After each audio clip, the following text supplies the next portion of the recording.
એવું નથી કે જૈન શાસન આ જ્યોતિષ શાસ્ત્રને નકારે છે એવું નથી. લગભગ 7-8 હજાર કુંડલીઓનો પણ અભ્યાસ કર્યો છે કે માણસ પોતાની લાઈફ છે ને એ સ્ટ્રેસ વાળી કરતો ગયો. એવો વિચાર આવ્યો કે ગ્રહો અને નક્ષત્રોના ચરાચર દ્વારા માનવ જીવનની અંદરમાં કેવી કેવી ઉપાધિ આવી શકે એવી છે. તો પૂર્વજન્મની અંદરમાં શું કર્યું હોય તો આવી દેવકોક બાધા આવે. સામાન્ય મનુષ્યએ કેટલી વખત પત્રિકા એટલે દર વર્ષે બતાવી જોઈએ, 2 વર્ષે બતાવી, કેટલા ટાઈમમાં કોઈ સારા વ્યક્તિનું ગાઈડન્સ લેવું જોઈએ?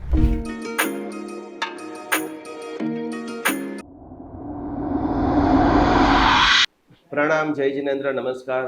આપના બધાનું ખૂબ ખૂબ સ્વાગત છે. જૈન અનુષ્ઠાન આજ વિશ્વની એક એવી સંસ્થા છે કે જેની સાથે 70 લાખ કરતાં પણ વધુ લોકો એસ્ટ્રોલોજી, વાસ્તુ, ફેંગશુઈ, અલગ અલગ પ્રકારના ઓકલ સાયન્સની અંદર વિભિન્ન પ્રકારની સેવા લઈ રહ્યા છે. ભારત ભ્રમણ કરતાં કરતાં આજે એક એવા વિરલ વિભૂતિનો આપને પરિચય કરાવવા જઈ રહ્યો છું કે જેમણે એસ્ટ્રોલોજી અંદર, મેડિકલ સાયન્સની અંદર એક એવું રિસર્ચ બહાર પાડેલું છે કે જેના દ્વારા આપના બધાના જિંદગીની અંદર અમેઝિંગ બદલાવ આવી શકે છે. ખુશીઓને આકર્ષિત કરી શકો છો, ગ્રહોને બેલેન્સ કરી શકો છો, અને દુનિયાભરમાં જ્યારે જ્યારે આપણે કમજોર થઈ રહ્યા છીએ એવા સમયે આપણને બધાને જ્યોતિષાચાર્ય પૂજ્ય આપણા બધાના ગુરુમાં ચિંતન પ્રજ્ઞાશ્રીજી આજે આપણા બધાની વચ્ચે જૈન અનુષ્ઠાન ઉપર લાઈવ છે. અને જે આપણા લાખો લોકો અલગ અલગ જે આપણા મીથ છે એસ્ટ્રોલોજી સંબંધી, કર્મ સંબંધી, શું આરાધના કરવી, શું સાધના કરવી, કારણ કે જેમણે પોતાના જીવનની અંદર 12 વર્ષ કરતાં પણ વધારે સમય આ એસ્ટ્રોલોજીના રિસર્ચ પાછળ, અલગ અલગ પ્રયોગો પાછળ આપણા બધાને આપેલા છે. તો એકવાર બધા બંને હાથ જોડી મથાયણ વંદામી કોમેન્ટમાં લખતા આવો આપણે ગુરુમાનો પરિચય કરીએ, એમની પાસેથી આ ડીપ લેવલનું નોલેજને જાણીએ, સમજીએ અને આપણા જીવનને ખુશીમય બનાવીએ. મથાયણ વંદામી સાહેબજી, આપની આ એસ્ટ્રોલોજીની જર્ની ક્યારથી શરૂઆત થઈ? એસ્ટ્રોલોજીની જર્ની દીક્ષા પછી લગભગ 10 વર્ષ પછીથી એક શ્રાવક આવેલા અને એ શ્રી વિશ્વજીતભાઈ રાવલ છે, એમને લઈને આવેલા.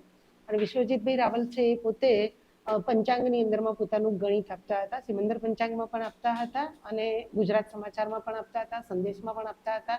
અને એમણે એક વખત આ ભણાવવાનું ચાલુ કર્યું અને અમને થોડોક રસ લાગ્યો કે જ્યોતિષ એક રસનો વિષય છે. દરેકને પોતાનું ભવિષ્ય શું છે ને એ જાણવામાં બહુ જ રસ હોય છે. એટલે આપણે પણ એમ થયું કે ચલો આપણે પણ શીખીએ. અને મહાન ઉપકાર અમારા પૂજ્ય ગુરુદેવ શ્રી દીપ્તિ પ્રજ્ઞાશ્રીજી મહારાજ સાહેબનો કે જેમણે મને અનુમતિ આપી કે કંઈ વાંધો નથી, આ શીખો. કારણ કે જૈન શાસનની અંદરમાં પણ સૂર્ય પ્રજ્ઞપ્તિ, ચંદ્ર પ્રજ્ઞપ્તિ વગેરે જે ગ્રંથો છે, આગમો છે, એની અંદરમાં સંપૂર્ણ ખગોળ વિજ્ઞાન અને ગ્રહ નક્ષત્ર તારા વિશેનું જ્ઞાન એની અંદરમાં છે જ. એટલે એવું નથી કે જૈન શાસન આ જ્યોતિષ શાસ્ત્રને નકારે છે એવું નથી. એટલે જૈન શાસનની અંદરમાં પણ જ્યોતિષ શાસ્ત્ર છે જ. અને આ જ્યોતિષ દ્વારા આપણે ક્યાંય બીજે ભટકી ના જઈએ. કારણ કે માણસના જીવન છે એટલે પૂર્વના કર્મોના કારણે આદિ વ્યાધિ ઉપાધિ કન્ટિન્યુ આવતી જ હોય છે. અને સીધે સીધું કંઈ જ ના હોય તો બધા ભગવાન જ હોય. એટલે એ આદિ વ્યાધિને ઉપાધિને દૂર કરવા માટે માણસ ક્યાંક ને ક્યાંક દોડતો હોય છે. તો ઘણા બધા વર્ષોથી આ એક શીખ્યા પછી કેટલા બધા લોકો આપણી પાસે આવે કે અમારું જુઓ ને, અમારું જુઓ ને. એટલે એમ કરતાં કરતાં કેટલી લગભગ 7-8 હજાર કુંડલીઓનો પણ અભ્યાસ કર્યો. અને કેટલાનું જોઈએ ત્યારે અત્યારે હાલનો જે સંજોગો જોવા જઈએ છે ને, જેમ કે આ કોરોના પછીનો કાળ અને એ વખતનો કાળ, તો સૌથી વધારે એવું લાગ્યું કે માણસ પહેલે સંપત્તિની પાછળ બહુ દોડતો હતો, પણ કોરોના પછી કેટલાક લોકોની આંખો ખુલી છે કે હવે સંપત્તિ પાછળ એટલું નથી દોડવું જેટલું સ્વાસ્થ્ય પાછળ દોડવું છે. અને જેમ જેમ જેમ જેમ કાળ જતો જાય છે ને એમ લોકો એકલા દોડધામના કારણે સ્ટ્રેસ બહુ જ અનુભવે છે. અને સ્ટ્રેસના કારણે મોટા ભાગના એટલે આઉટ ઓફ 40 જે લોકો છે ને એ લોકોને બીપી, ડાયાબિટીસ એ બધું કન્ટિન્યુ ચાલુ થઈ ગયું હોય છે. ઢીચણના દુખાવા હોય, કમરના દુખાવા હોય, એટલે આવા બધા દુખાવા હોય. એનું કારણ પણ એ જ છે કે માણસ પોતાની લાઈફ છે ને એ સ્ટ્રેસવાળી કરતો ગયો છે.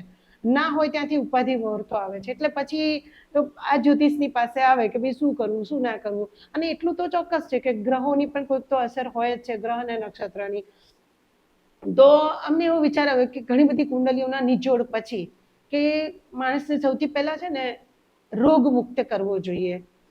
અને આની પહેલાં જ્યારે અમે વ્યસન મુક્ત રિક્ષા ચાલકોનું જે અભિયાન કર્યું હતું ને ત્યારે પણ અમે કીધું હતું કે માણસ વ્યસનથી મુક્ત થશે ને તો રોગથી મુક્ત થશે, ને રોગ મુક્ત થશે ને તો એ સંસારની અંદરમાં બહુ સારી રીતે જીવી શકશે. અને પહેલું સુક્તે જાતે નરે આપણે બોલીએ જ છીએ કે સૌથી પહેલું પોતાનું શરીર સારું હશે તો બધું જ સારું હશે.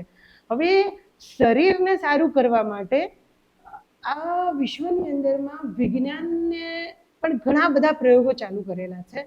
વૈજ્ઞાનિક દવાઓ પણ ઘણી બધી છે, એલોપેથિક દવાઓ પણ ઘણી બધી છે, આયુર્વેદિક દવાઓ પણ ઘણી બધી છે, અને કઈક જાતની થેરાપી ચાલુ થઈ ગઈ છે. કોઈ કલર થેરાપી કરે, પછી કોઈ શું કહેવાય એક્યુપ્રેશર થેરાપી કરે, કોઈ હિલિંગ કરે, પછી કોઈ છે રત્નની થેરાપીથી થાય, કોઈ પથ્થરની થેરાપી કરે, પછી કોઈ આસન થેરાપી કરે, કોઈ મુદ્રા થેરાપી કરે. એટલે આસનથી એ રોગ જાય, મંત્રથી એ રોગ જાય, મુદ્રાથી એ રોગ જાય, રાગ ગાવાથી પણ કેટલાક રોગ નષ્ટ થાય છે. આ બધું વિજ્ઞાન આપણી પાસે અવેલેબલ છે જ. અને અત્યારે હાલ વિશ્વમાં ઘણી બધી વસ્તુઓ, ઘણા બધા લોકો ઘણી બધી રીતે રોગ મટાડવા માટેના પ્રયત્નો કરી રહ્યા છે. આખર માનવને રોગ મુક્ત થઈ અને શાંતિનું જીવન જીવવું છે. એટલે અમને લોકોને એવો વિચાર આવ્યો કે આટલું બધું જો આપણી પાસે અત્યાર સુધીમાં સરે શીખવાડ્યું હોય કે આટલા બધા જ્ઞાનીઓની પાસેથી આપણે કંઈક પ્રાપ્ત કર્યું છે, અને આટલા બધા લોકોનો સૌથી મોટો પ્રશ્ન એવો જ હોય કે ભાઈ આવું તો કંઈ નહીં થાય ને, હવે મારા જીવનમાં આવું નહીં, સહેજ કંઈ આવે તો એટલે ક્યાંક ગાંઠ જેવું દેખાય તો તરત કેન્સરનો ડર લાગતો હોય છે. તો એવો વિચાર આવ્યો કે ગ્રહો અને નક્ષત્રોના ચરાચર દ્વારા માનવ જીવનની અંદરમાં કેવી કેવી ઉપાધિ આવી શકે એવી છે, એટલે કે શારીરિક તકલીફો કેવી કેવી આવી શકે એવી છે. આમ જનરલી જોવા જઈએ તો એવું હોય કે માણસ પોતે અનિયમિત થઈ ગયો છે ને એના કારણે સૌથી વધારે એને રોગ આવે છે. તો ઘણીવાર એવું પણ કહીએ કે ભાઈ ચલો કોઈ વ્યક્તિની કુંડલીની અંદરમાં 5મા સ્થાનની અંદરમાં કેતુ બેઠો છે જન્મની કુંડલીને, તો અમે એવું ચોક્કસપણે એવું કહી શકીએ કે ચલો ભાઈ કેતુ 18 વર્ષે ફરતો ફરતો વળી પાછો ત્યાં જવાનું છે. અને 18મા વર્ષે જનરલી એ બાળક કે એ વ્યક્તિ જાતકનું 12મું ધોરણ આવતું હોય, તો એક્ઝેક્ટલી 12મું ધોરણ છે ને એ એનું પાયાનું વર્ષ કહેવાય, કે એની કરિયર માટે આગળનું વર્ષ કહેવાય. કે એ વ્યક્તિ જો 12મું ધોરણ બરાબર આવી ગયો પછીની કરિયર એના ઉપર ચાલુ થતી હોય છે કે કઈ લાઈન લેવી. એટલે ત્યારે આપણે તરત જ એ માતાને કે બાળકને સલાહ આપીએ કે 12મું ધોરણ તારું 18મું વર્ષ આવે ત્યારે તારે બહારનું ખાવાનું બંધ કરવાનું છે. અલ્ટિમેટલી એનું પેટ પણ સુધારવાનું છે, અને ધર્મની દ્રષ્ટિએ, સમાજની દ્રષ્ટિએ, પરિવારની દ્રષ્ટિએ પણ એની અંદરમાં એક સંસ્કારનું પણ સંચારણ થવાનું છે. એટલે આ જ્યોતિષ વિદ્યાની અંદરમાં માણસને છે ને માત્ર નિરોગી કરવા માટેનું કામ નથી, એનો સંસ્કૃત કરવા માટેનું પણ આ એક વિજ્ઞાન છે. એટલે અમે જ્યારે આ બુક બહાર પાડી છે, આ બુક જ્યારે લખી ત્યારે પણ આ વસ્તુને ધ્યાનમાં રાખ્યું હતું કે ભાઈ આવી વસ્તુને ખાસ ગણતરીમાં લેવી કે ભાઈ કોઈ પણ વ્યક્તિને 5મે કેતુ આવે છે તો આટલામાં વર્ષે એને આ વસ્તુનો ત્યાગ કરવો કે બહારનું ખાવાનું. એટલે અમે એવું બાધા વગેરે આપવાનું એવું કામ નથી કરતા, પણ એને એવું કહેવું કે આ વર્ષે તારે આ પેટની તકલીફ આવવાની શક્યતા છે, એટલે તારે છે ને બિલકુલ પેટનું ધ્યાન રાખવાનું છે. જો બાધા આપી દઈએ તો એમ થાય ધર્મગુરુ એકલું ધર્મ બતાવ્યા કરે છે, તો એ બાળક એની ઉંમર જ એવી છે કે એને ધર્મ તરફ વાળવાનો છે, એના બદલે ધર્મથી વિમુખ થઈ જતો હોય છે.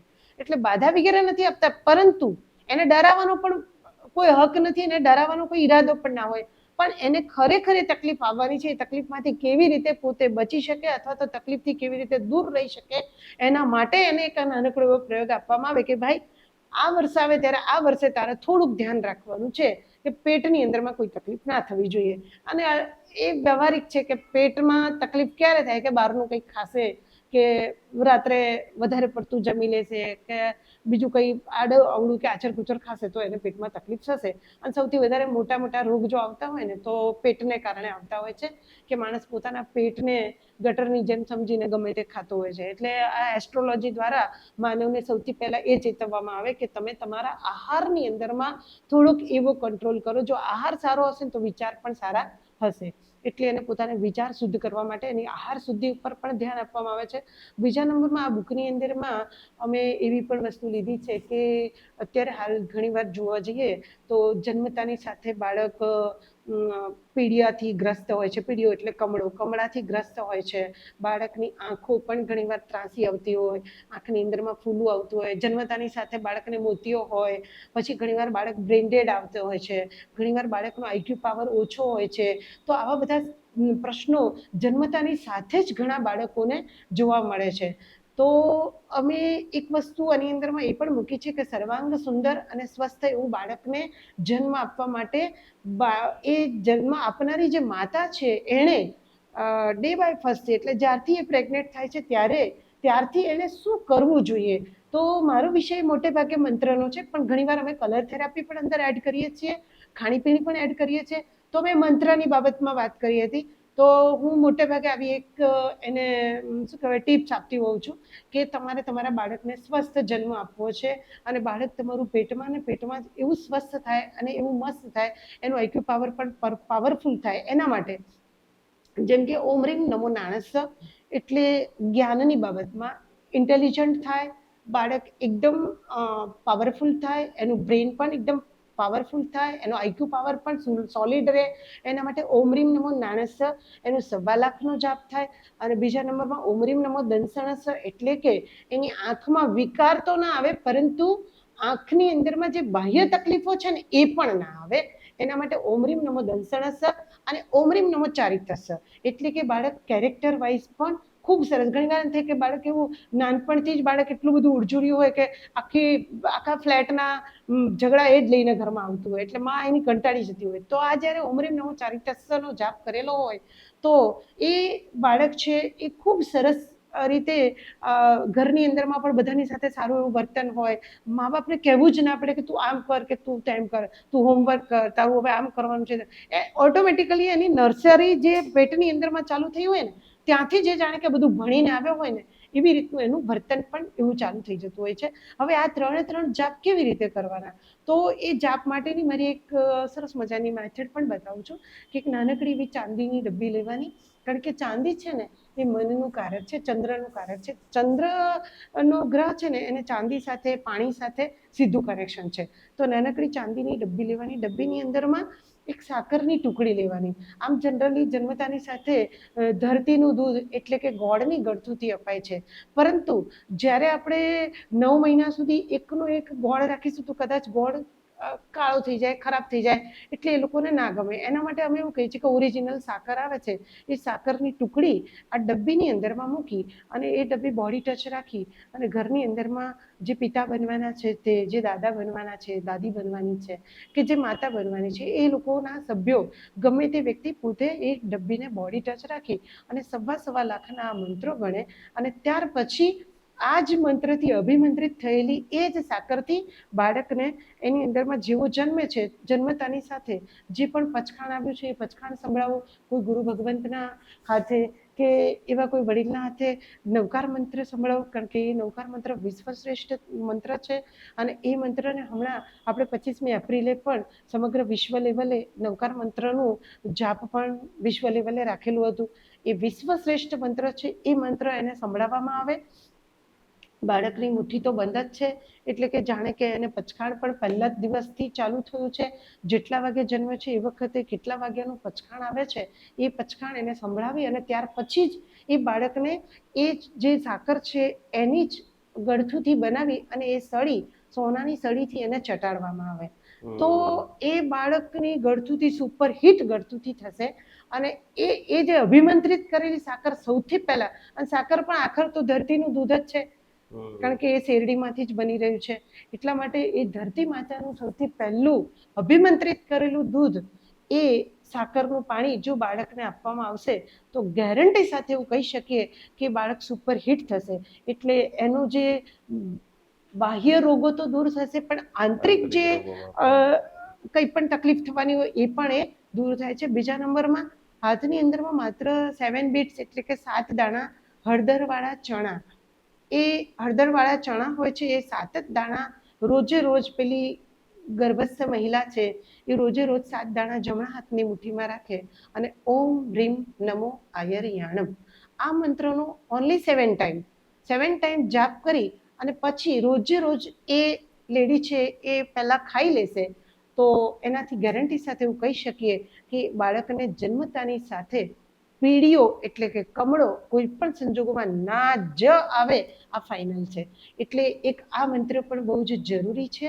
તો અને બાળક જ્યારે જન્મ્યા પછી જ્યારે માતા એને ફીડિંગ કરાવવાનું ચાલુ કરે છે તો ત્યારે એ માતા છે એ મનમાં ને મનમાં જીભના ઉચ્ચાર વગર બીજા કોઈ જ વિચારો નહીં કરવાના, માત્ર ને માત્ર ઓમ એમ નમઃ આવો જાપ કરતાં કરતાં જો બાળકને ફીડિંગ કરાવશે ને તો એ 1 વર્ષ સુધી બાળક માતાના ખોળામાં જનરલી રહેતું હોય છે અને 1 વર્ષ સુધી માતા છે એ બાળકને ફીડિંગ કરાવવું જ જોઈએ અને એ ફીડિંગ કરાવતા કરાવતા જ્યારે આ મંત્રો લાખોની સંખ્યામાં પહોંચે છે ઓમ એમ નમઃ, તો અમે ગેરંટી સાથે એવું કહી શકીએ કે એ બાળકને ત્યાર પછી 10મા ધોરણમાં આવે ને 12મા ધોરણમાં આવે ત્યારે એવું કહેવા ના જવું પડે કે હવે આને કેટલા ટકા આવશે. એ ઓટોમેટિકલી સરસ્વતી માતાની કૃપા એને પ્રાપ્ત થાય જ. અને જે બાળક તમે જુઓ કે જન્મતાની સાથે રડતું નથી, અવાજ નથી કરતું ને, એ બાળક બહેરું મૂંગું થાય છે. કારણ કે રડવાથી એ જે બોલે છે ને એ અલ્ટિમેટલી સરસ્વતી માતાનો જાપ જ છે. સરસ્વતી માતા એની ઉપર કૃપા કરે છે. તો જો સરસ્વતી માતાએ એની ઉપર નાનકડી કૃપા કરી દીધી કે તો એની જાતે એ જાપ કરવાનો છે, પણ માતા પણ પોતે ઓમ એમ નમઃનો જાપ કરશે તો એ બાળક માટે ખૂબ જ હિતકારી રહેશે. એટલે આ થઈ, જો જન્મતાથી જ આવા મંત્રોથી અભિભૂત થઈ અને બાળકનો જન્મ થશે તો એ મોટું થયા પછી એને હું માનું છું ત્યાં સુધી બહુ પછી મંત્ર જાપ કરવાની જરૂર નહીં પડે. એ માતાએ જ સૌથી પહેલા નર્સરીની અંદરમાં પાયો પાકો કર્યો હશે ત્યારે આ વસ્તુ થઈ શકશે. બીજા નંબરમાં ઘણીવાર આપણે એવું પણ જોઈએ છીએ કે કાલ સર્પ યોગ છે, પછી દેવકોપ બાધા યોગ છે, કે કુંડલીની અંદરમાં 12મે રાહુ પડ્યો છે, તો પછી એની સામે છઠ્ઠે કેતુ પડેલો છે. તો આવા સંજોગોની અંદરમાં દેવકોપ બાધા આપણે કહીએ છીએ. તો આ દેવકોપ બાધા છે પૂર્વજન્મથી લઈને આવતું હોય છે. તો પૂર્વજન્મની અંદરમાં શું કર્યું હોય તો આવી દેવકોપ બાધા આવે. અને આ દેવકોપ બાધાનું રિઝલ્ટ શું છે, મતલબ કે એ આવે છે ત્યારે એની અસર શું હોય છે એ પણ આપણે જોવી પડે.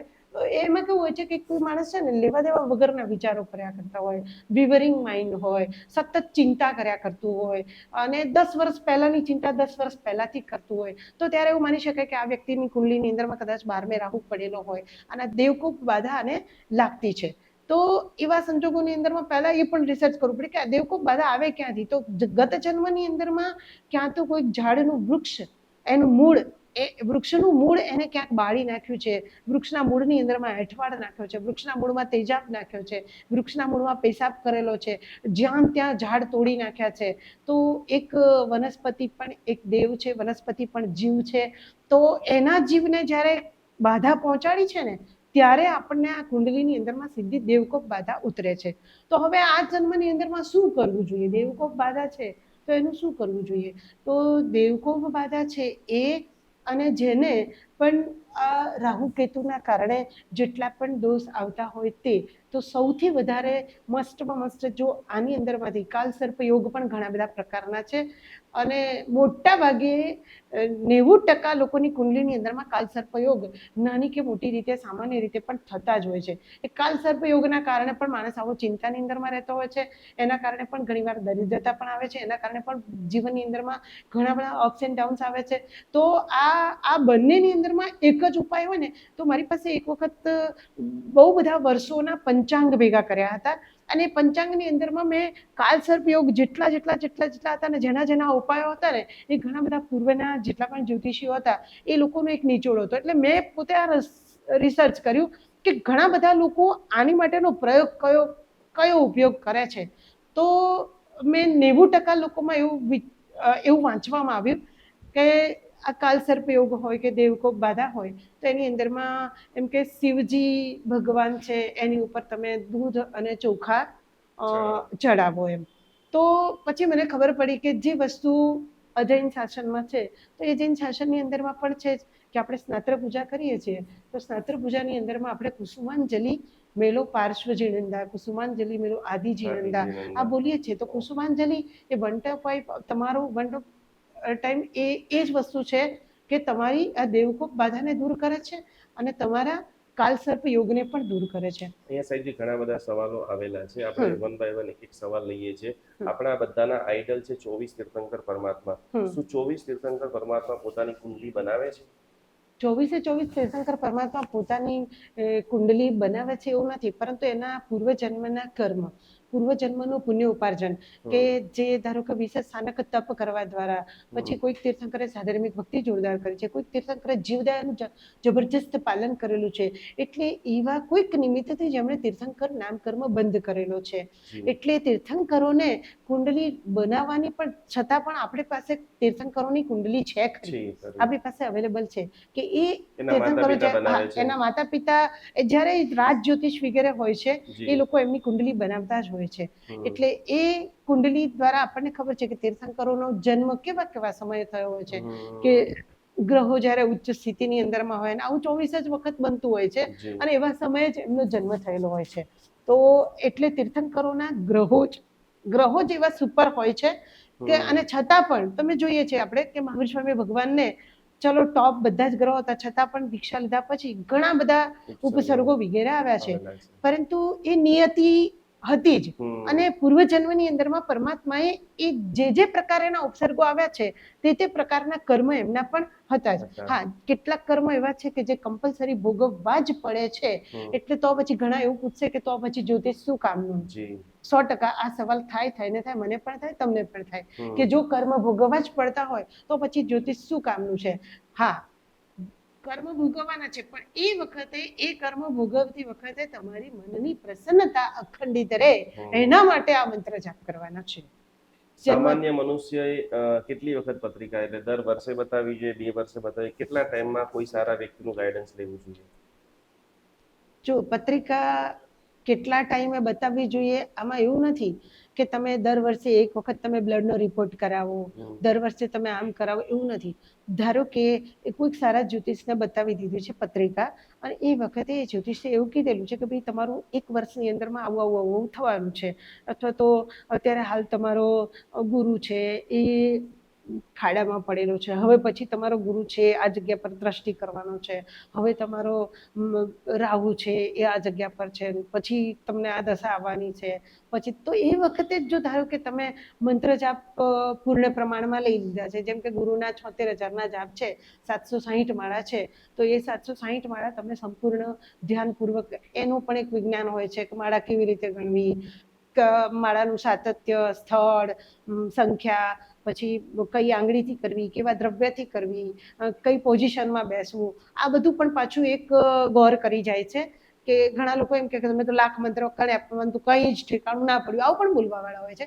પરંતુ માળા કરતી વખતે તમારું જે કોન્સન્ટ્રેશન છે, પછી તમારું જે વિધિ શુદ્ધિ છે, ભૂમિ શુદ્ધિ છે, વસ્ત્ર શુદ્ધિ છે, મંત્ર શુદ્ધિ છે, આ બધી વસ્તુઓ પણ એટલી જ કરું. જેમ કે માળા કરતી વખતે એક બીજી કન્ડિશન એવી હોય કે હોઠ બંધ હોય, જીભ તાળવે હોય અને દાંત ખુલ્લા હોય, પછી તમારી માળા છે એ બરાબર હૃદયની સામે હોય, અથવા તો માળાની પણ જરૂર ના હોય, અને પછી તમે એમનેમ જ ધ્યાનમાં મગ્ન થઈ અને તમે પોતે માત્ર એક જ વખત પરમાત્માનું નામ લો છો, છતાં પણ કામ થાય છે. એક જ વખત જાપ કરો છો અને માત્ર ને માત્ર તમે તમારી બધી કુંડલીની ઉપર તમારું ધ્યાન જાગૃત છે, તો એવું જરૂરી નથી કે લાખ સંખ્યાની માળા કરશો તો જ તમને ફળ મળશે.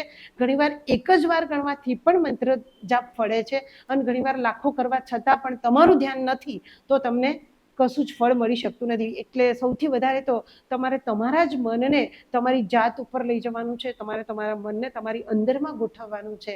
એની માટે નિકુંજભાઈ ગુરુજી સરસ મજાની હિલિંગ્સ વગેરે કરાવે છે કે માણસનું મન કેમ કરતાં કોન્સન્ટ્રેશન રહે એમનું, અને પોતે કેવી રીતે સ્થિર રહી શકે, પોતે પોતાના દિમાગને કેવી રીતે અંદરમાં લઈ જઈ શકે. એટલે એ વિષય તમારો પણ ઘણો બધો છે. આ સાહેબજી માળા છે, તમે અત્યારે કોમન લોકોને બતાવી શકશો કે ખરેખર કેવી રીતે જાપ કરતા પકડવી જોઈએ? હવે આ માળા છે, આની અંદરમાં હું આમ પકડી રહી છું, જુઓ જી. હવે દરેક આંગળીનું મૂલ્ય જુદું જુદું છે. કે દ્રવ્યથી, હા, કે ચલો મોક્ષ પ્રાપ્તિ માટે કરી રહ્યા છે તો આ માળા આવી રીતે કરી રહ્યા છીએ, પછી તમે દ્રવ્ય પ્રાપ્તિ માટે કરી રહ્યા છો. અત્યારે લગભગ લોકોને મની જોઈએ છે, ઇન્સ્ટન્ટ મની, તો ઇન્સ્ટન્ટ મનીના જાપ માટે સેકન્ડ નંબરની ફિંગર છે, તમે આમ કરી શકો છો, બરાબર છે. આ માળા આ રીતે કરી શકો છો.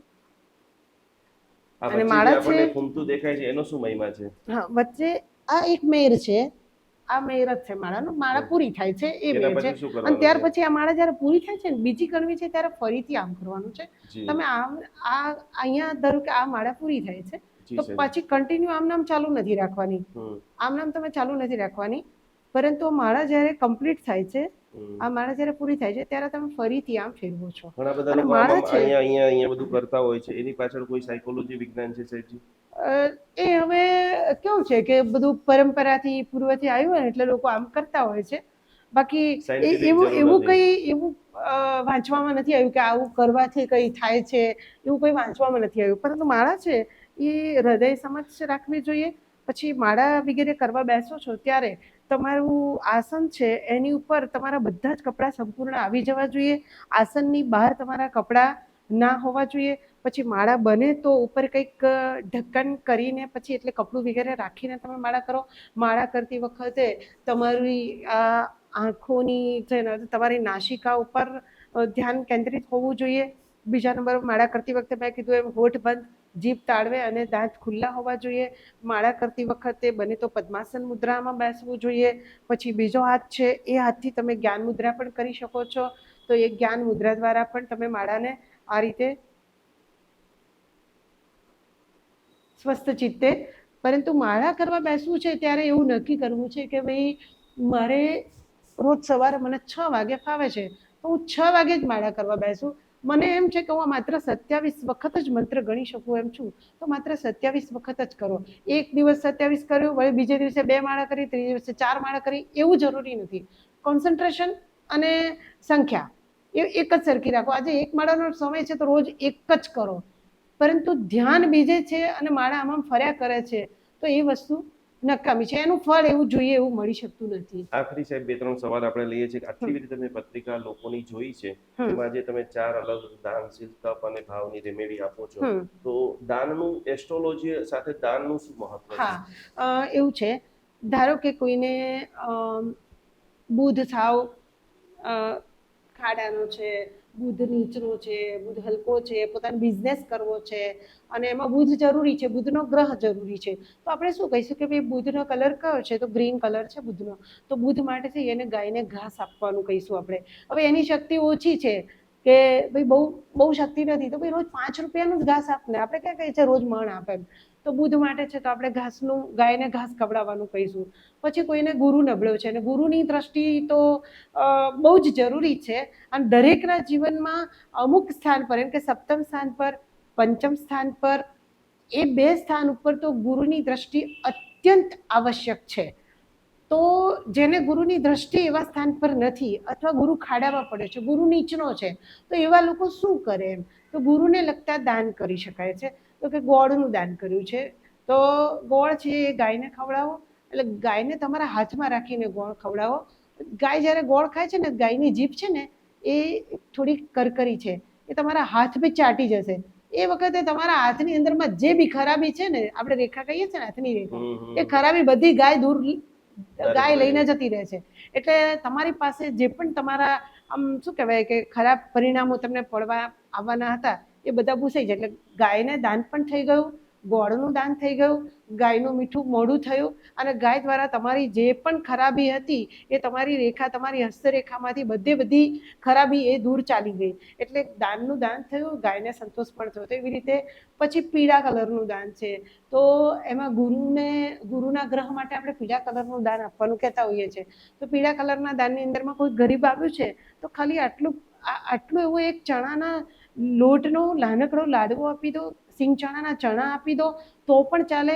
દાન આપવા માટે એવું જરૂરી નથી કે તમે મણનું દાન આપો, તમે કણનું પણ દાન આપી શકો છો. છેવટે કીડિયારું પણ પૂરશો. ઘણીવાર ઘણા લોકો એમ કે મગજ ઠેકાણે નથી રહેતું, પછી આમ કેવું લાગે કે એ વ્યક્તિનું જજમેન્ટ પાવર સેટ પણ ના હોય. એક બુક અહીંથી અહીં મૂકવા આપ્યું હોય તો ઘડીક અહીંયા મૂકશે, અહીંયા મૂકશે, અહીંયા મૂકશે. એક ચા 1 કપ કરવાની હોય તો બેન 3 વખત ચાની અંદરમાં ખાંડ નાખે ત્યારે એને ઠેકાણું પડે કે હા હવે બરાબર ચા થઈ. એટલે તે વ્યક્તિ ખાલી ચા બનાવતી હોય ને એના ઉપરથી ખબર પડે કે આ વ્યક્તિનો ચંદ્ર કેવો હશે, નબળો હશે કે સબળો હશે, એના ઉપરથી ખબર પડી જાય કે આ વ્યક્તિની જજમેન્ટ નથી બરાબર.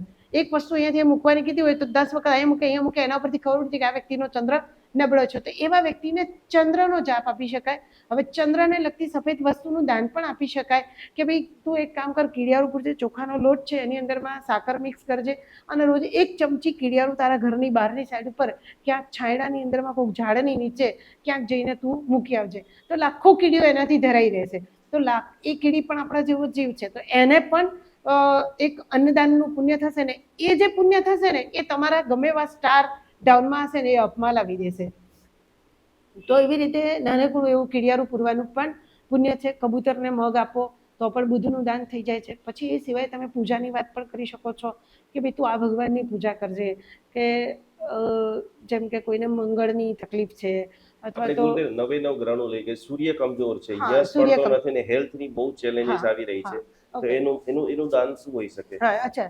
સૂર્ય જો કમજોર હોય તો રેડ કલરનું દાન આપી શકાય છે, ઘઉંનું દાન આપી શકીએ છીએ, હમ પછી સૂર્યાંજલિ પણ કરી શકીએ છીએ હમ અને ઘઉંનું દાન પણ આપી શકીએ છીએ, રેડ કલરનું કપડું પણ આપી શકીએ છીએ અને સૂર્યનો જાપ ઓમ રીમ નમો સિદ્ધાણમ એવો જાપ પણ કરી શકીએ છીએ. કોઈ ભગવાનની પર્ટિક્યુલર પૂજા કરવી પર્ટિક્યુલર પદ્મપ્રભુ સ્વામીની પૂજા કરી શકાય છે. ઓમ રીમ ઇફેક્ટિવ, હા, પદ્મપ્રભુ સ્વામીની પૂજા કરીએ તો પણ સૂર્ય તમારો મજબૂત થઈ શકે જેને છે. બહુ જ ડિપ્રેશન રહે છે, ઊંઘ હમ નથી આવતી, તો અત્યારે એ ચંદ્રની 92% લોકોને ઊંઘની જે હમ સમસ્યા છે એના હા માટે કોઈ રેમેડી છે? તો એના માટેની રેમેડી છે, એક તો કપૂરની ગોટી તમે ઓશિકાની નીચે મૂકી દો છો, પછી ચંદ્રપ્રભુ સ્વામીનો જાપ કરો, એમાં ઓમ રીમ નમો અરિહંતાણમ એ પદનો પણ જાપ કરી શકાય છે અને ઓમ રીમ શ્રી ચંદ્રપ્રભુ સ્વામીને ચંદ્રાય નમઃ એ જાપ પણ કરી શકાય છે. અને માત્ર સૂતા સૂતા કોઈ કાઉન્ટિંગ કરવાની જરૂર નથી, સીધે સીધા પથારીમાં સૂઈ અને આ મુદ્રા કરો અને આ મુદ્રા કરી અને ઓમ રીમ નમો અરિહંતાણમ કોઈ ગણવાની જરૂર નથી. એમનેમ જ તમે ઓમ રીમ નમો અરિહંતાણમ કેટલા ગણ્યા છે એ તમને ખબર બી નહીં પડે અને ઊંઘ ક્યાં આવી જશે એ પણ ખબર નહીં પડે. અને કપૂરની ગોટી પણ નીચે મૂકી દેવાની ઓશિકાની નીચે, તો પણ તમારો ચંદ્ર શાંત થાય, એટલે ચંદ્ર એટલે મન તમારું શાંત થશે અને તમને ઊંઘ ઓટોમેટિકલી આવી જશે. અહીંયા ગુરુદેવ તમે કપૂરનો જે પ્રયોગ બતાવો છો, હમ. અત્યારે કેટલા બધા લોકોને સાયકોલોજી એવી ઇફેક્ટ થાય છે કે મને નજર લાગી ગઈ છે, મારી પર કોઈ વિધિ કરાવે છે, તો એ બધામાં કોઈ કપૂરનો પ્રયોગ એને લાભદાયક હા, થઈ એ શકે? કપૂરનો પ્રયોગ એની અંદર એવું છે કે કપૂર છે એ કોઈ કોડિયાની અંદરમાં મૂકી અને તમે બાળી શકો છો, ઘરના બરાબર ઉંબરા વચ્ચે મૂકી અને એ કપૂર બાળી અને બહાર મૂકી દો છો તો પણ ઘણીવાર જે ઘણા લોકોને એવું હોય કે મેલી વિદ્યા છે કે આમ છે તેમ છે, જે પણ મનના વહેમ હોય બધા દૂર થાય. બીજા નંબરમાં એ વ્યક્તિને ધારો કે ઘરની બહાર રેડ કલરનું નાનકડું એવું રિબિનનો ટુકડો છે એ ઘરના દરવાજા ઉપર બાંધી દઈએ તો પણ એક એમ કહેવાય કે રેડ કલરના કારણે બહારની જે ખરાબ શક્તિ હોય એ અંદર આવી શકતી નથી. ઘણા લોકો એવું કહે કે રેડ કલરનો રેડ ટુકડો કલરનો કઈ જગ્યાએ નાનકડી બાંધવાનો? રિબિનનો ટુકડો છે એ તમારી ઓફિસની કે તમારા દુકાન હોય કે ઓફિસ હોય કે જ્યાં તમારું ધંધાનું ક્ષેત્ર છે. ઘણા લોકો એવું કહેતા હોય કે અમારો ધંધો હવે ચાલતો નથી, અમારું પહેલાં બહુ સારું ચાલતું હતું, ખબર નથી પડતી કેમ ધંધો બંધ થઈ ગયો છે, તો અમે એવું કહીએ કે રેડ કલરની એક રિબિન છે તમારા ઘરની બહાર દરવાજાનું જે હેન્ડલ છે ત્યાં આગળ તમે બાંધી દો એટલે ઘરમાંથી ઘણી બધી જે પેલી નેગેટિવિટી હોય એ પણ દૂર થાય છે. એ સિવાય નેગેટિવિટી દૂર કરવા માટેના બીજા ઘણા બધા પ્રયોગો છે, જેમ કે ફટાકડીનો ટુકડો છે તો ઘરના કોઈ ખૂણામાં ઉપર મૂકી દો તો પણ ઘરની નેગેટિવિટી દૂર થાય છે. ઘરના ટોયલેટની અંદરમાં તમે નાનકડો મીઠાનો ડબ્બી છે, એક નમક એટલે નમક આખું નમક લેવાનું ટોયલેટની દરવાજાને એટલે મતલબ બારીની અંદરમાં મૂકી દો તો પણ નેગેટિવિટી દૂર થાય છે. એટલે જે વિચારો દ્વારા બધા નેગેટિવ થતા હોય છે ને, અને આ બધું નેગેટિવ થવાનું મુખ્ય રીઝન હોય ને તો એક રીઝન એવું પણ છે કે ઘરમાં જેટલા હોય એટલા કમાવા માટે દોડી જતા હોય છે. ઘરની સ્ત્રી, વહુ, માતા બધા જ બહાર જતા રહેતા હોય. એ બહાર જાય ને એટલે બધા બહારથી જે બોસ લોકો હોય ને એ લોકો ધારો કે 25,000 પગાર આપે છે, 50,000નું કામ કરાવે, 25,000 પગાર આપે, એટલે સાંજ પડે એવા સ્ટ્રેસમાં ઘરે આવતા હોય ને એટલે પેલી રસોઈ બાકી હોય એટલે વહુ એ કંટાળે, પેલી એ કંટાળે, એકબીજાની ઉપર આમ જાણે કે આમ શું કહેવાય કતરાતા હોય ને એવું થયા કરે. એટલે આમાં પણ વધારે નેગેટિવિટી ભેગી થઈ જતી હોય છે. એકબીજાના દુશ્મન થઈ જતા હોય એવું લાગે છે. પછી પેલાને એમ થાય કે હું આટલો પગાર લાવું તો આટલું કેમ કામ કરું, હું આટલું કરું. એટલે જ્યારે આ સ્ત્રી ઘરની બહાર રહી અને જે ઘરના કામ પર ધ્યાન નથી આપતી અને બહારના કામ ઉપર વધારે ધ્યાન આપે છે ત્યારે પણ આવી એટલે આપણે સામાજિક જે વ્યવસ્થા દોડી નાખી છે ને એના કારણે પણ આ બધા સ્ટ્રેસ આવી રહ્યા છે. એક વ્યક્તિઓ તમે જે સાંભળી રહ્યા છો આપણા એવા એક અદ્ભુત કોટીના સાધ્વીજી ભગવાન છે જેને લાખો લોકોની વર્તમાન પરિસ્થિતિને ઓબ્ઝર્વેશન કરી આ તમે એક સોલ્યુશનને પ્રાપ્ત કરી રહ્યા છો. આ નાની નાની રેમેડી જે વર્ષો સુધી તમને રિઝલ્ટ નથી આપી એ બધું રિઝલ્ટ આપવા માટે એકદમ ઇફેક્ટિવ છે. જે આપણે જોઈ રહ્યા છીએ કે દિન પ્રતિદિન આપણા જૈન સમાજમાં ચેલેન્જો વધી રહી છે. મંગળ જેનો ખરાબ છે અથવા તો બહુ અતિશય કોટીનો છોકરો આજે એક એવી દરેક મમ્મીની કમ્પ્લેન છે કે ભાઈ હું મારા દીકરાને કદાચ હેન્ડલ કરી શકતી નથી, બહુ જ હાઈપર છે, તો મંગળને બેલેન્સ કરવા માટે કોઈ નાની રેમેડી ગુરુદેવ? હા, મંગળને તમારે જ્યારે બેલેન્સ કરવું છે ત્યારે એક તો વાસુપૂજ્ય દાદાની પૂજા કરવાની કહેવી અને ઓમ રીમ શ્રી વાસુપૂજ્ય સ્વામીને મંગલાય નમઃ એ જાપ કરવાનો કહેવાનો. મંગળનું દાન આપવા માટે કહેવાનું કે મંગળનું દાન છે એ ગોળનું દાન છે, એ પણ મંગળનું દાન જ ગણાય. તો એને જે વ્યક્તિ છે એના વજન પ્રમાણે પણ જો એક વખત એ દાન અપાઈ જાય તો એ વ્યક્તિની અંદરમાં ઘણો બધો ચેન્જીસ આવતો હોય છે. એટલે એ રીતે મંગળના ઉપાય પણ આપણે કરી શકીએ છીએ. મંગળનો વાણી માટે કોઈ એવી આરાધના? હા, વાણી માટે ઓમ એમ નમઃ, ઓમ સરસ્વત્યય નમઃ, પછી સાકરનું દાન અને સરસ્વતી માતાની ઉપાસના, સરસ્વતી માતાની પૂજા. અને એ સિવાય દાનની અંદરમાં કોઈ ભણતા વ્યક્તિ છે તો એ વિદ્યાર્થીઓને કંઈક ને કંઈક હેલ્પ કરવી, તો એના દ્વારા પણ પોતે સરસ્વતીની કૃપા પ્રાપ્ત કરી શકે છે. અને સૌથી વધારે તો સાકરનું દાન કરવામાં આવે તો વ્યક્તિને પોતાની જીવાન પણ એટલે મતલબ પોતાની જીવા પણ સારી થાય અને પોતે સારું એવું બોલી પણ શકે છે. તો એ રીતે પણ સરસ્વતી માતાની. પછી એ સિવાય અમે લોકો હમણાં હળદરનો પણ પ્રયોગ કરીએ છીએ કે સરસ્વતીનું એક યંત્ર કરી અને એની અંદરમાં હળદર અભિમંત્રિત કરવી. એમાં ગુરુ પુષ્ય નક્ષત્રની અંદરમાં જો આવી રીતે હળદર વગેરે અભિમંત્રિત કર્યા પછી રોજ સવારે જે બાળક બોલી નથી શકતું, અગર તો બોલતા બોલતા અચકાય છે, અગર તો એને કંઈ યાદ નથી રહેતું, પરીક્ષાની અંદરમાં જાય એ વખતે જ બધું ભૂલી જાય છે, ચારની વચ્ચે કંઈ એક્સપ્લેન કરવું તો એક્સપ્લેન નથી કરી શકતું, તો આવા બધા પ્રશ્નો જ્યારે ઊભા થાય છે, ઘણી વાર બાળકને આવડે છે બધું પણ કોઈ આવશે એટલે શરમાઈ જાય તો બોલે નહીં, પછી ઘણું બધું અંદર ભરેલું હોવા છતાં ચારની વચ્ચે કંઈ જ એક્સપ્લેન ના કરી શકે. ઘણી વાર એક્ઝામ વખતે એને કશું જ યાદ ના આવે. તો આ બધા જ્યારે પ્રશ્નો આવતા હોય છે ને ત્યારે આપણે ખાસ એક હળદર અભિમંત્રિત કરીએ છીએ અને એ હળદરમાં રોજે રોજ સવારે માત્ર ચીકણીની ચપટી જેટલી લઈ અને ઓમ એમ નમઃ 7 વખત બોલી અને જીભ ઉપર સૌથી પહેલા નાણાકૂટે મૂકી દેવાની, તો એનું રિઝલ્ટ 100% મળે છે.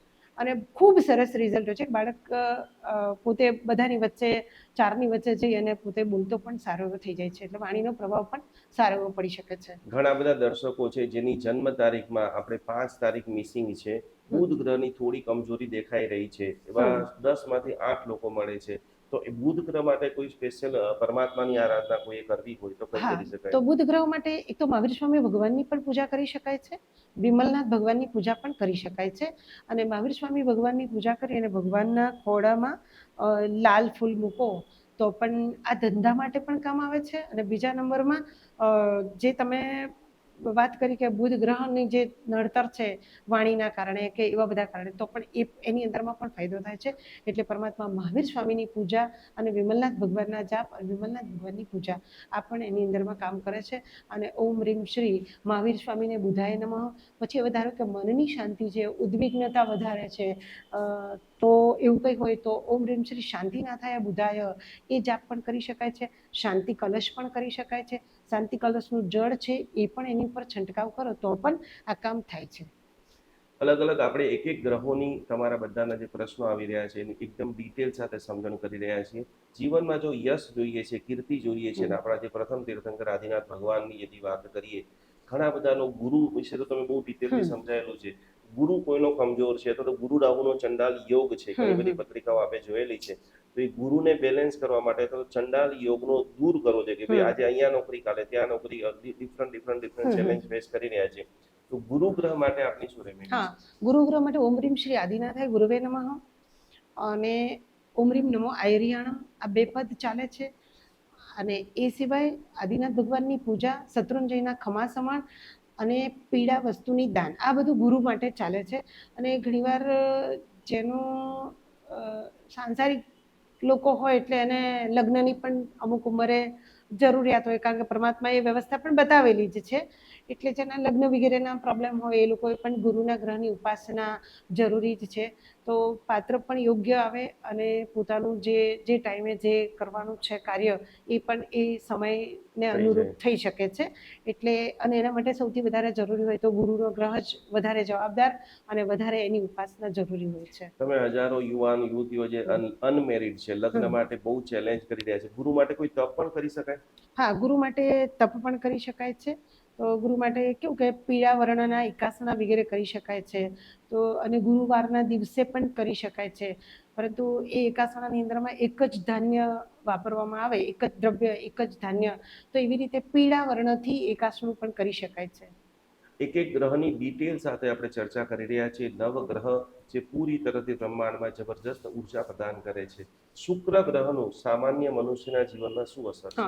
શુક્ર ગ્રહ એવો છે કે જે ભૌતિકતા આપે છે અને વિલાસ, પછી શોખ, આ બધું શુક્ર ગ્રહના કારણે થાય છે. એટલે જેનો પાવરફુલ શુક્ર છે ને એ વ્યક્તિ બહુ જ શોખીન હશે. કયા સ્થાન પર એનો શુક્ર છે ને એના ઉપર ડિપેન્ડ છે. જેમ કે કોઈ વ્યક્તિનો લગ્નમાં શુક્ર છે લગ્નમાં જ શુક્ર છે તો બની શકે કે એ વ્યક્તિ વ્યસની પણ બની શકે છે. હમ. પછી જો બીજા સ્થાનની અંદરમાં શુક્ર છે તો એ વ્યક્તિ છે એ ખાવા પીવાનું પુષ્કળ શોખીન હોઈ શકે છે. હવે જેનો શુક્ર સાવ ખાડે પડ્યો છે, જેમ કે છઠ્ઠે પડ્યો છે અથવા તો આઠમે પડ્યો છે, તો એવું બની શકે કે આ વ્યક્તિને જે પોતાના વિજાતીય પાત્ર હોય એની સાથે બહુ જલ્દીથી લગાવ ના થાય, આવું પણ બની શકે છે. 12મે પડેલો શુક્ર છે એ એવું પણ સૂચવી જાય કે જો ગુરુથી દ્રષ્ટ ના હોય તો એવું પણ સૂચવી જાય કે આ વ્યક્તિને જીવનની અંદરમાં 2-3 પાત્ર આવી શકે છે.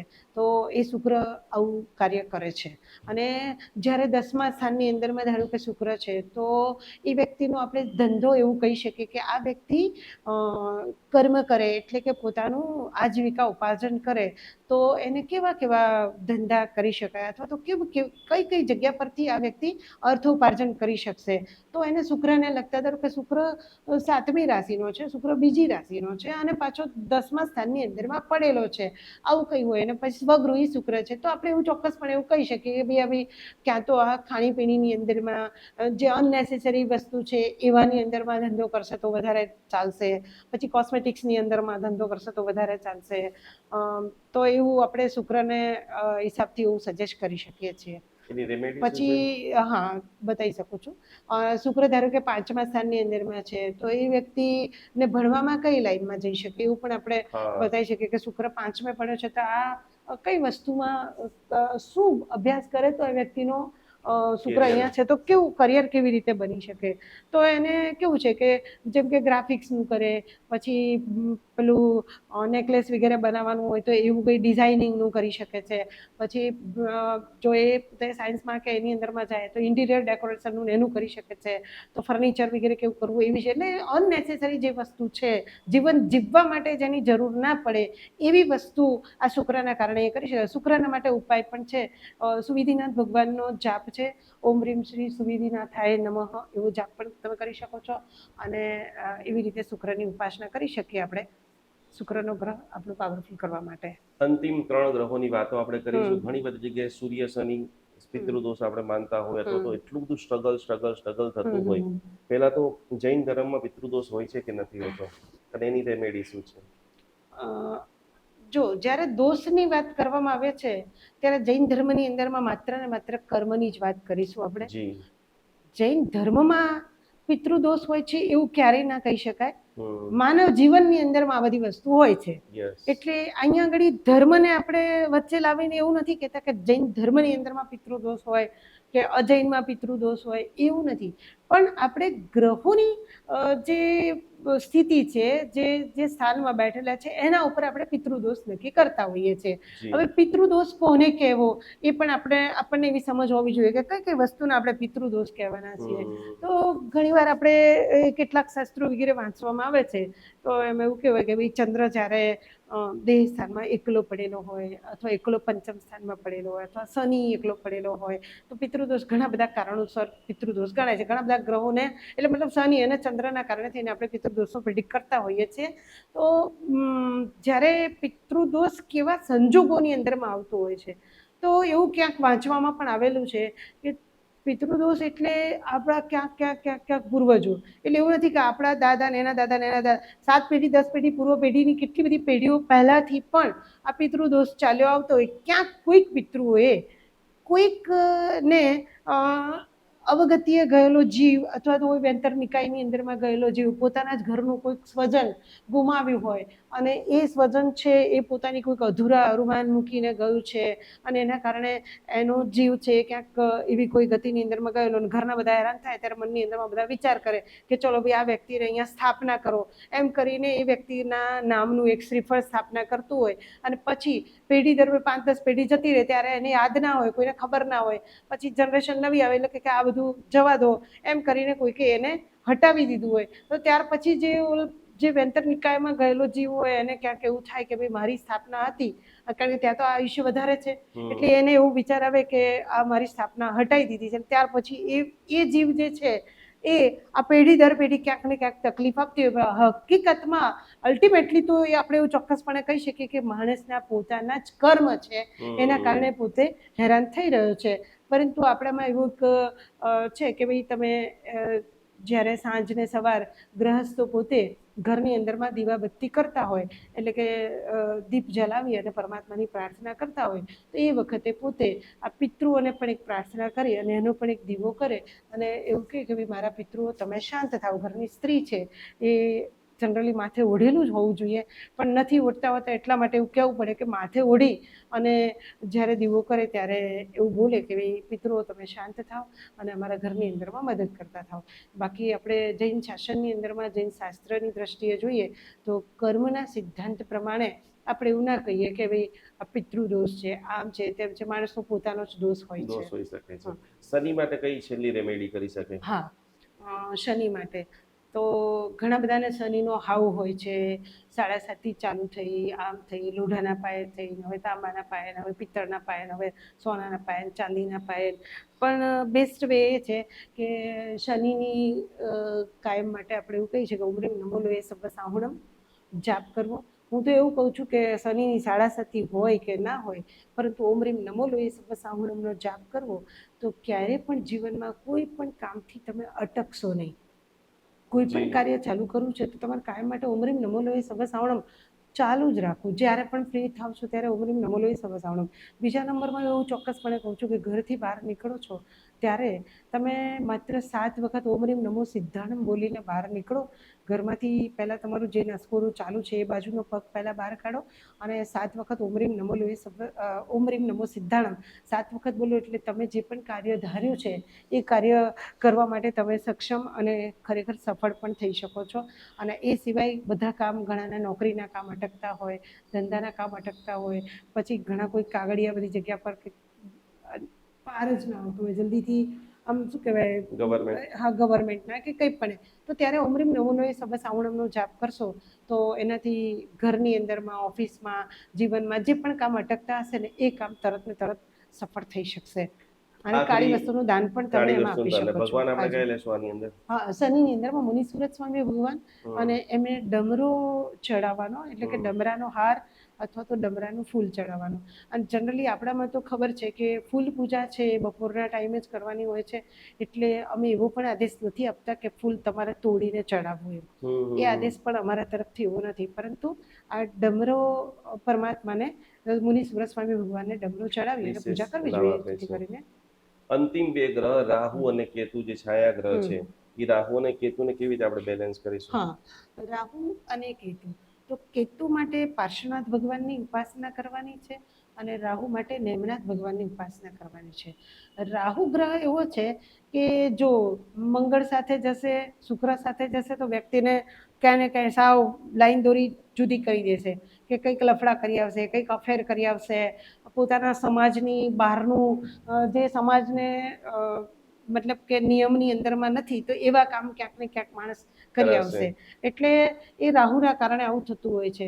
તો જે વ્યક્તિએ પોતાના જીવનની અંદરમાં સંપૂર્ણપણે જે સજ્જનને શોભે એવા કાર્ય કરવા હોય, અથવા તો પોતાનું આમ શું કહેવાય, સમાજના લેવલથી પોતાનું સ્ટ્રક્ચર, પોતાની ઇમેજ સારી બની રહે અને ક્યાંય કહેતા ક્યાંય કેરેક્ટર વાઇઝ જેનું નામ ખરાબ ના થવા દેવું હોય તો એ વ્યક્તિએ ઓમ રીમ શ્રી નેમિનાથાય રાહવે નમઃ આ જાપ ખાસ કરવો જોઈએ, જેથી કરીને પોતે પોતાના સાંસારિક જીવનમાં પણ બેલેન્સથી રહી શકે અને પોતે પોતાના પાત્ર સાથે બહુ સારી રીતે સંતોષપૂર્વક રહી શકે. એટલે રાહુ છે જનરલી બ્રહ્મચર્ય માટે થઈ અને આપણે રાહુના ગ્રહનો જાપ વગેરે કરવો જોઈએ. અને અટકતા કામ માટે આ કેતુનો જાપ કરવાનો છે, એટલે કે ઓમ રીમ શ્રી પાર્શ્વનાથાય કેતવે નમઃ, એ રીતે કેતુનો જાપ પણ કરવો જોઈએ. રાહુનો દાન છે એ ઘઉંનું દાન છે અને કેતુનું દાન છે એ તેલ વગેરે આપો અથવા તો કાળી કોઈ વસ્તુનું દાન આપો તો પણ કેતુનું દાન આપી શકાય છે. આટલી બધી જર્ની ગુરુદેવ આપની લાંબી ચાલી, વધારે આપે કયા ભગવાનની આરાધના કરેલી છે? મારી આરાધના કહું તો એક તો ઓમ રીમ નમો સિદ્ધાણમ સૌથી હાઈએસ્ટ, અને હું ક્યાંય પણ કોઈ પણ એક નાનકડું પણ મારું ક્યાંય લખવાનું આવે તો ઓમ રીમ અરહમ નમઃ આ જાપ મારો સ્પેશિયલ છે. હું જાપ કરું કે ના કરું, પરંતુ એક નાનકડું પણ મારું એડ્રેસ બી લખવાનું હશે કે ફોન નંબર ક્યાંક લખવાનો આવશે કે કંઈ પણ લખવાનું આવશે તો ઓમ રીમ અરહમ નમઃ એ મારું સ્પેશિયલ છે. અને સૌથી એની નીચે તરત ને તરત શ્રી મણિભદ્ર વીરાય નમઃ, આ બે ખાસ. અને એક ઓમ રીમ નમો સિદ્ધાણમ. આ ઓમ રીમ નમો સિદ્ધાણમ ઉપર મને સૌથી વધારે એક શ્રદ્ધા છે. અને મને મણિભદ્ર દાદા ઉપર પણ અત્યંત શ્રદ્ધા છે. કારણ કે મોટાભાગના કાર્ય તીર્થંકર પરમાત્મા તો વિતરાગ પરમાત્મા છે. એટલે આપણે જનરલી સમ્યક દ્રષ્ટિ દેવદેવી હોય એને આપણે ખાસ માનતા હોઈએ. એટલે મને એક મણિભદ્ર દાદા ઉપર, અને સૌથી વધારે કહું તો મને મારા ગુરુદેવ ઉપર સંપૂર્ણ શ્રદ્ધા છે. કે ક્યારેક કોઈ પણ કામ માટે નીકળું તો માત્ર ને માત્ર એમના ચરણ સ્પર્શ કરીને નીકળું ને એટલે મારું કામ અવશ્યમેવ થાય ને થાય. અને હું જ્યારે પણ કોઈ મંગલાચરણ કરતી હોઉં ત્યારે નાનપણથી લઈ અને અત્યાર સુધીમાં જેટલી પણ વ્યક્તિ આવી છે જેને મને નાનકડું કંઈ પણ શીખવાડ્યું હોય તો એ વ્યક્તિને હું સ્મૃતિપથમાં લાવું અને મારા માતા પિતાને સ્મૃતિપથમાં લાવું. એટલે એ બાલમંદિરથી ચાલુ કરીને કોલેજ સુધીના અને ત્યાર પછી દીક્ષિત જીવનની અંદરમાં જેટલા પણ શિક્ષકો આવ્યા છે ને એ તમામના નામ, ચહેરા એ મને આજની તારીખમાં પણ એ જ સ્મૃતિપથમાં છે જ. એ દરેકને હું તસ્મૈ શ્રી ગુરુવે નમઃ બોલું ત્યાં સુધીમાં દરેકને હું યાદ કરી લઉં છું. એટલે મારું કામ ખૂબ જ સરળથી થાય છે. અને ઉપકારીઓના ઉપકાર તો હું ક્યારે પણ ભૂલી નથી શકતી. આખરી એક વાત, જૈન અનુષ્ઠાનના ગુરુદેવ અત્યારે 70 લાખ ફોલોવર્સ છે, અને આખરી એસ્ટ્રોલોજીકલ સંદેશ જીવનની અંદર વારંવાર એક નાનકડી એવી કઈ આરાધના છે ગમે ત્યારે કમજોર પડે, ડિપ્રેશનમાં જાય, આખરી સંદેશની અંદર બધા જ લોકો આપની કઈ પ્રેરણા લઈને પોતાના જીવનને થોડુંક ઉત્થાન કરે? હાજી, જીવનમાં સૌથી પહેલાં એક શું કરવું જોઈએ એ કહું કે નાનકડું કંઈ જ ના કરી શકો ને તો રોજ સવારે અને સાંજે સવારે ઉઠી અને એક એવી પ્રેયર કરો કે આજના દિવસમાં ભગવાન મને એવી શક્તિ આપજો કે કોઈને પણ મારાથી તકલીફ ના પહોંચે. અને સાંજે જ્યારે સૂવો છો ત્યારે પરમાત્મા આજના દિવસમાં મારાથી જેટલા પણ જીવોને કોઈ તકલીફ થઈ હોય તો એની હું ક્ષમા માગું છું. અને કોઈ પણ અનુષ્ઠાન નાનકડો પણ મંત્ર તમે ગણવો છે તો ત્યારે વિશ્વના તમામ જીવો તમારી હું ક્ષમા માગું છું, મને ક્ષમા કરજો, મારી પર કૃપા કરજો.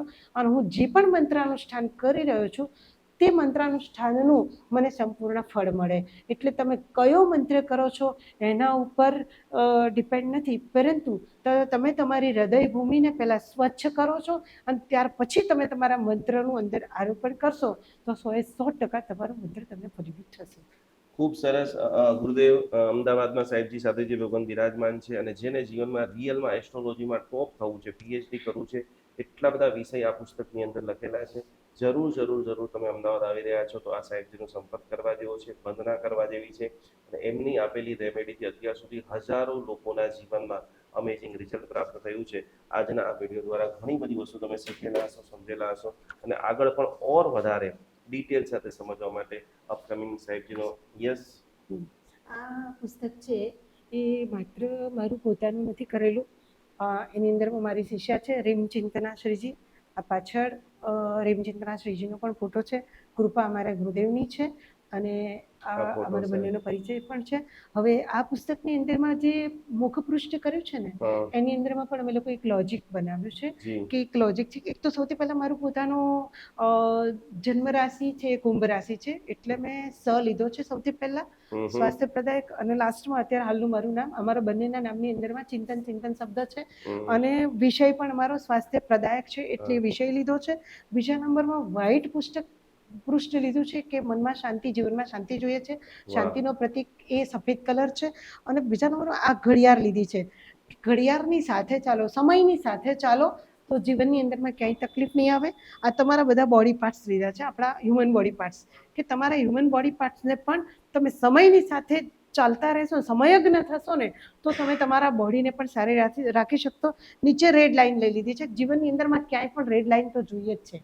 માત્ર દોડ્યા જ કરો એવું જરૂરી નથી. ક્યાંક અટકો તો ક્યાંય ભટકશો નહીં. એટલા માટે આ અટકવા માટેનું પણ એક અમારા આ પુસ્તકને માત્ર અમને ડિઝાઇન ગમી ગઈ અને તુષારભાઈ શાહે અમને આ પુસ્તક બનાવી આપ્યું એટલે આ પુસ્તક એમને જે ડિઝાઇન ગમી હોય એવું નહીં.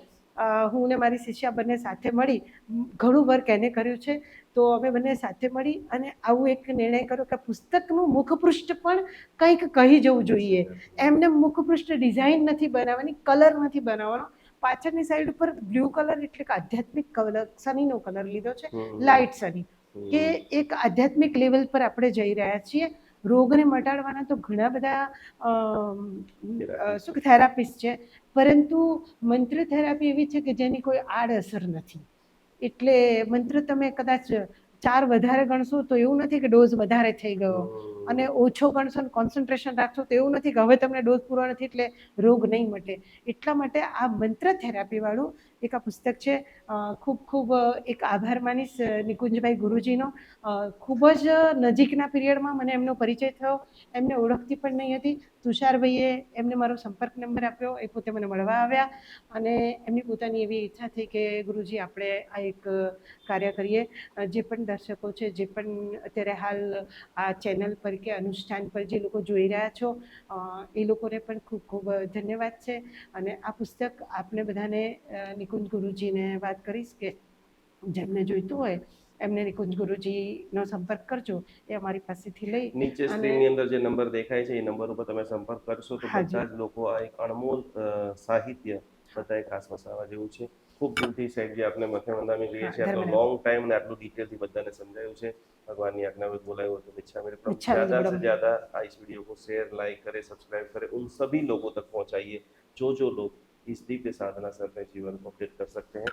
प्रणाम. जय जिनेन्द्र. नमस्कार. अहिंसा परमो धर्म भगवान महावीर की बातों को समझते हुए आज हम हजारों गायों को रक्षा करने का एक अद्भुत मिशन चालू कर रहे हैं, जिसके अंदर हमारे पास अभी सैकड़ों गाय आ चुकी है, जिनकी सेवा के लिए जितने भी लोग ये वीडियो देख रहे हैं, जितने भी लोग गो के भक्त है, जितने भी लोग गो की सेवा करना चाहते हैं, गाय माता हमारी माता है. गाय का एक एक अमृत, पंचामृत जो है वो हजारों लाखों देरासरों के अंदर दिव्य शक्ति को प्रदान करता है. गाय का घी एक सुकार सकारात्मक ओजस का निर्माण करता है. तो ये सारी गायों को आप देख रहे हैं, हमारी टीम इनकी पूरी सेवा कर रही है, इनकी भक्ति कर रही है, इनकी सार संभाल कर रही है. आपके भीतर के अंदर भी जीव दया का भाव प्रकट हो रहा है. यहाँ पर स्क्रीन के ऊपर एक QR कोड दिखाई दे रहा है. मात्र 700 रुपया का अनुदान देते हुए ये हजारों गायों की सेवा करने का एक अद्भुत प्रकल्प करे.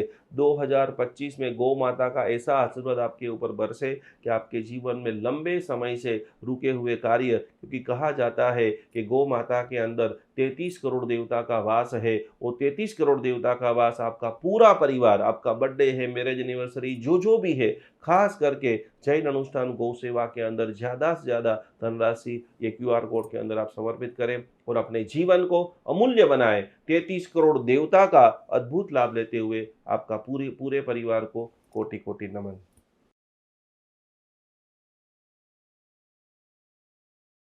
जीवन के अंदर एक पल्ले के अंदर जैन धर्म की सारी बातें, सामायिक प्रतिक्रमण, पूजा पाठ सब कुछ रख दीजिए, और दूसरे पल्ले के अंदर आप रखिए साधर्मिक की भक्ति. अभी हमारे पास 500 से भी ज़्यादा जैन भाई बहन वृद्धाश्रम के अंदर अवेलेबल है. 3 जगह के ऊपर जैन अनुष्ठान जुड़ा हुआ है. आप ये देख रहे हैं, प्रत्येक माता पिता को हम लोग पूरी तरह से सेवा, भक्ति, व्याव समर्पण कर रहे हैं. ये सारे वृद्ध जैन है, ये सारे वृद्ध जो है किसी न किसी इनके बेटा जो है विदेश में चला गया है, या तो किसी को पुत्र नहीं है, उन सभी की जिम्मेदारी, उन सभी की सेवा करने का सद्भाग्य जैन अनुष्ठान को मिला है. तो आप भी आपके घर पे ऊपर बैठे बैठे इन सभी वृद्धों को भोजन करना चाहते हो, वस्त्र देना चाहते हो, व्हीलचेयर देना चाहते हो, एक छोटी सी धनराशि, एक छोटा सा समर्पण, मात्र 1111 रुपया समर्पण करते हुए ये सभी वृद्धों की सेवा का अनमोल लाभ आप घर बैठे प्राप्त कर सकते हो. सभी की सेवा कर सकते हो, सभी का ब्लेसिंग प्राप्त कर सकते हो. तो जरूर हमारे सारे जैनियों को